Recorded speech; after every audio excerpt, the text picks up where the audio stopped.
အားလုံးပဲမင်္ဂလာပါခင်ဗျာကျွန်တော်ကတော့တရားလင်းတင်ပါဒီနေ့ကျွန်တော်တို့အသုံးပြုနေတဲ့သေဘာတွေရဲ့ effect တွေနဲ့ side effect တချို့အကြောင်းကိုကျွန်တော်ဝေမျှပေးသွားမှာဖြစ်ပါတယ်ဒီနေ့ကတော့ acetine system ရဲ့အကြောင်းလေးကျွန်တော်ဝေမျှပေးသွားမှာဖြစ်ပါတယ် acetine system ဆိုတာကတော့ကျွန်တော်တို့ chair ပြုတ်စီအမျိုးအစားတစ်ခုဖြစ်ပါတယ်သီးပြည့်နေတဲ့ chair တွေကိုအရေးကျဲစေပြီးတော့ဟတ်ထုတ်တဲ့ခါမျိုးမှာလွယ်ကူစေရန်အတွက်အသုံးပြုတဲ့သေအမျိုးအစားဖြစ်ပါတယ်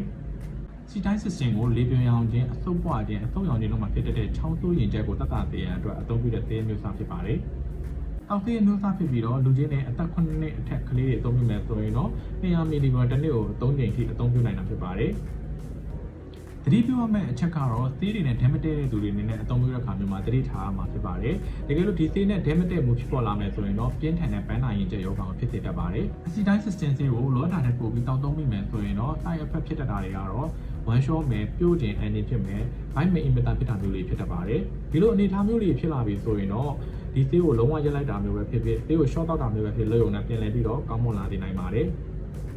တကယ်လို့သေးနဲ့လုံးဝ damage တဲ့သူတွေအနေနဲ့ကတော့ပန်းနာရင်ကျက်ကိုအဓိကဖြစ်တင်နိုင်မှာဖြစ်ပါတယ်တကယ်လို့ပန်းနာရင်ကျက်ရာသမရှိဘူးတဲ့သူတွေသေးနဲ့ damage တဲ့သူတွေအနေနဲ့ဒီ acetine system ကိုအသုံးပြုမယ်ဆိုရင်တော့သတိထားရမှာဖြစ်ပါတယ်